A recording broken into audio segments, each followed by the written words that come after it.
1:30 p.m. marks the time for the news of the day here on Global LTV. Thanks for joining us as we take a look at the campaigns ahead of Gabon's presidential elections. Dabro Pajvalet, you're welcome. As Gabon inches closer to a pivotal presidential election, the atmosphere is charged with both enthusiasm and uncertainty. Campaigns are in full swing, with candidates crisscrossing the country to rally support. From vibrant gatherings to heated debates, the political landscape is shifting rapidly. What is the mood on the ground, and how are the voters reacting to the final stretch of this electoral race? With Peter Lakuji. Les premiers temps de la campagne présidentielle au Gabon montrent des stratégies plutôt variées. Entre rassemblement et proximité, les candidats en lice tentent de capter l'attention des électeurs à quelques jours du scrutin. À travers son mouvement Rassemblement des bâtisseurs, Brice Clotaire Oligui Nguema, grand favori de la présidentielle à venir au Gabon, a rassemblé samedi dernier des milliers de partisans au stade de l'amitié sino-gabonaise de Libreville pour son premier meeting avant de poursuivre sa tournée dans d'autres localités du pays. Cette campagne qui commence est l'occasion pour moi de défendre mes idées, aussi vos idées, mes valeurs cardinales, et aussi de vous présenter mes aspirations et mes ambitions nobles pour notre beau pays, le Gabon. Le tombeur du régime Bongo a aussi occupé l'affichage public. Des panneaux géants à son effigie sont visibles un peu de partout dans la capitale gabonaise et ailleurs. C'est une démonstration de force de Brice Clotaire Oligui Nguema face aux autres candidats. De son côté, Alain-Claude Béli-Binzé, ancien Premier ministre du gouvernement Bongo, a opté pour une approche citoyenne du peuple. Il s'est rendu dans les quartiers défavorisés de Libreville, témoignant de sa solidarité face à la souffrance de ses compatriotes. Joseph Lapensé Essigogne a quant à lui débuté sa campagne présidentielle dans le marché Banane, l'un des plus grands de Libreville, pour convaincre les commerçants qui représentent une grande partie du secteur économique informel du pays. Rénover les marchés qui sont abîmés, il faut construire des nouveaux marchés parce que les commerçants vendent dans la promiscuité. Il faut des espaces plus aménagés que ça, qu'ils sentent que leur profession est valorisée. Les autres candidats jusqu'ici sont plutôt discrets. Pas de sortie grand public, leur programme de campagne n'est pas encore connu.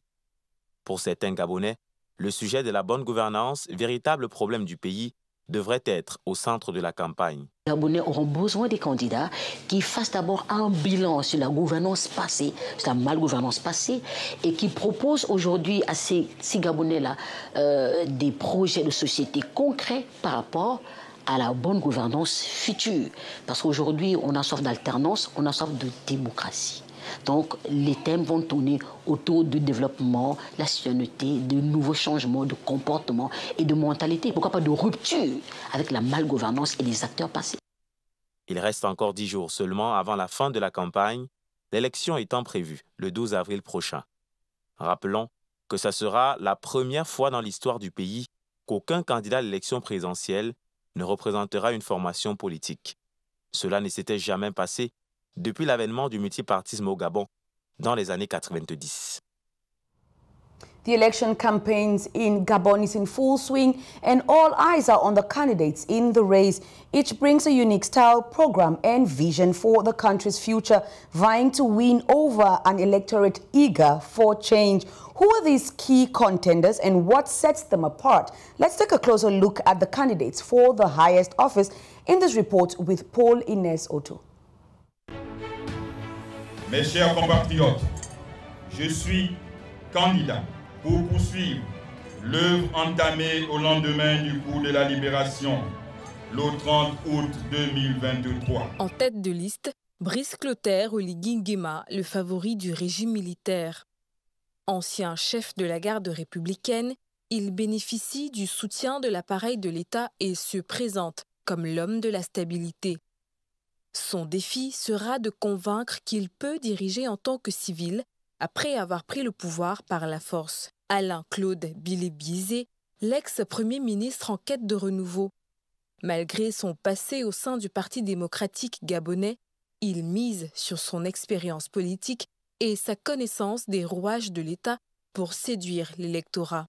C'est une décision qui relève à la fois de la connaissance qu'on a de soi-même, le rapport qu'on a au pays, les idées qu'on veut défendre, qu'on veut proposer. Et ces idées se forgent au contact des uns et des autres, au contact des réalités nationales, au contact des réalités locales, au contact aussi de l'international. Quelle est aujourd'hui la place du Gabon en Afrique centrale? À côté de lui, Stéphane Germain Iloko Boussengi, lui aussi ancien du PDG devenu indépendant. Notre pays a eu le mérite pendant 56 ans d'être géré par des mafieux. Et ça nous a donné, bien sûr, une situation politico-économique et sociale exécrable. Joseph Lapensée Sigoné, l'homme de la réforme fiscale, avocat et inspecteur des impôts, il propose une réforme fiscale en profondeur pour relancer l'économie gabonaise et lutter contre la corruption qui mine le pays. Il y a également le candidat de la jeunesse Thierry Yvonne Michel Ngoma. Même si peu connu du grand public, il incarne une nouvelle génération de politiciens. Ngoma promet une politique axée sur l'éducation, l'emploi des jeunes et la modernisation du pays. Après lui dans la liste, Alex Stoffen Ibinga, issu du secteur privé, il se présente comme un gestionnaire hors du circuit politique traditionnel. Il mise sur la bonne gouvernance et l'efficacité des politiques publiques. Le candidat du Parti patriote gabonais, Alain Simplice Bungweres, défend une ligne politique nationaliste et souverainiste, prônant un Gabon plus autonome dans ses choix économiques et diplomatiques. Dans cette course folle, Guigna Chanine Zeneba, la seule femme candidate, outre ses casquettes d'entrepreneur et femme d'affaires, elle incarne le renouveau et l'émancipation des femmes. Elle met un accent particulier sur le développement économique et la participation des femmes dans la gouvernance du pays. Mais aujourd'hui, je pense réellement qu'on devrait faire une réhabilitation, changer complètement le système pour qu'il puisse y avoir justement cette approche pour toutes les populations et que tout le monde puisse en bénéficier. Je trouve que ce n'est pas fait de manière équitable encore. Après des décennies de gouvernance bongo, puis une transition militaire, le pays doit choisir une nouvelle direction. Rendez-vous le 12 avril pour le verdict des urnes. As Gabon prepares to elect its next president, citizens' expectations are at the center of the conversation, from hopes for change to economic concerns and the desire for stability. Voters are carefully evaluating the candidates, but who stands out in the hearts and minds of the Gabonese people? What are the key factors shaping their choices? A closer look at the expectations and preferences of voters as the election approaches in this report with Brinda No. En prélude au scrutin présidentiel du 12 avril prochain, les électeurs gabonais ont de grandes attentes. Certains aspirent à un changement profond tant sur les plans social que sanitaire. On attend du futur président de la baisse de la vie chère ici, parce que vraiment se nourrir, c'est compliqué. On attend également les routes, qu'il y ait des meilleures conditions dans nos hôpitaux, parce que c'est vraiment pas facile. Surtout si tu n'es pas financièrement stable, généralement c'est difficile de te faire traiter, parce que c'est vraiment coûteux en fait. Toujours dans le sillage de ces attentes, la population voudrait une amélioration de l'économie. On veut les marchés, nous les filles, mais on veut qu'on nous arrange la situation économiquement faire. Cet autre citoyen souhaite avoir un président proactif, surtout pour ce qui est du domaine sportif. Quand on essaie de regarder le fonctionnement du sport aujourd'hui, c'est une déception totale. Les athlètes ne fonctionnent pas, le national foot ne fonctionne pas comme on le souhaite. On a besoin d'un président aujourd'hui quand il arrive. Il n'a plus besoin de faire des colloques, des séminaires, on n'en a plus besoin. On a fait plus de 60 ans en train de faire des colloques. On a besoin d'un président qui vient prendre les décisions. Aussi, les espoirs restent figés sur le candidat même de remporter l'élection présidentielle. On a pour habitude de donner son point de vue et ça ne change pas. Ça ne sert à rien de donner de promettre ce qu'on ne peut pas réaliser. On espère de tout que le nouveau président, celui qui vient, fera changer les choses. Le président gabonais Brice Clotaire Oligui Nguema se dégage déjà comme favori de cette échéance électorale. Les dés semblent être jetés. Les électeurs, eux, attendent impatiemment l'élu du pays, tout en espérant que leurs attentes seront prises en compte.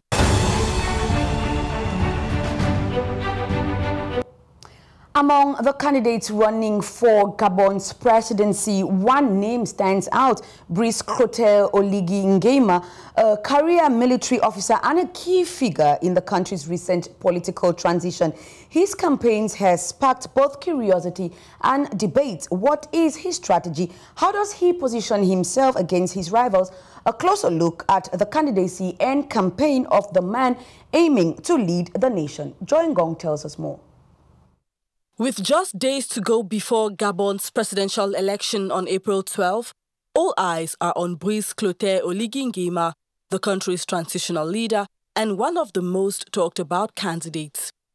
Since orchestrating the August 2023 coup that removed Ali Bongo from power, Nguema has positioned himself as the man capable of leading Gabon into a new political era.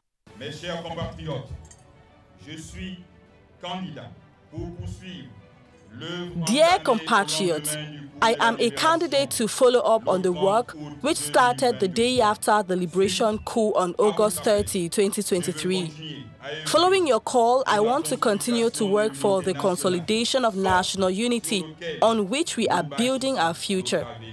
I am committed to being the president of all Gabonese people, regardless of their origin, ethnicity or political affiliation, because it is together and united that we will raise the flag that stands before us.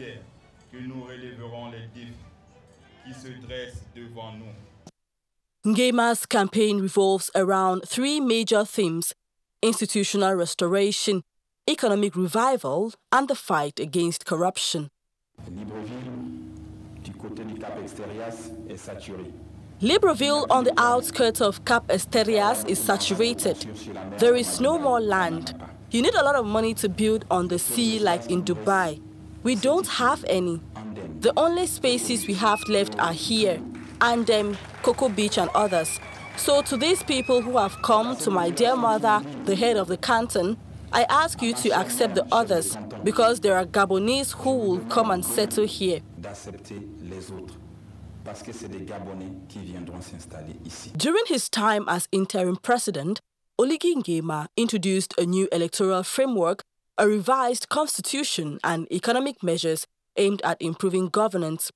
Despite these, Nguema faces challenges. His ability to convince voters that he is not merely consolidating military control, but genuinely seeking democratic progress will be critical. The stakes are high. If Nguema wins, his leadership will be tested by how he governs beyond the transitional period. The international community is closely watching the election, hoping that the process will be transparent and that Gabon can set a precedent for a peaceful transition to democracy after military intervention.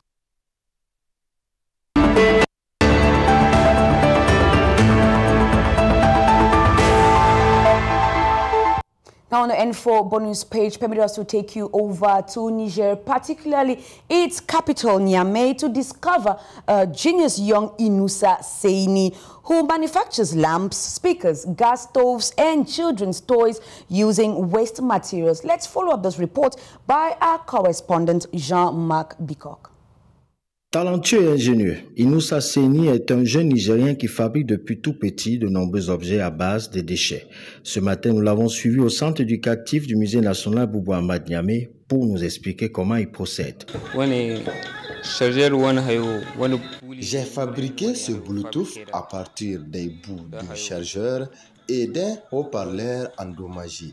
C'est à base de ces deux éléments que j'ai fabriqué cet appareil qu'on peut connecter à un téléphone portable avec une carte mémoire. Ici, c'est une vieille batterie et j'ai associé ça à des bouts de charge du téléphone et dès qu'on visse ça, ça s'allume. Et grâce à cet objet, je peux dépanner une ampoule et illuminer une pièce à partir d'une ampoule gâtée.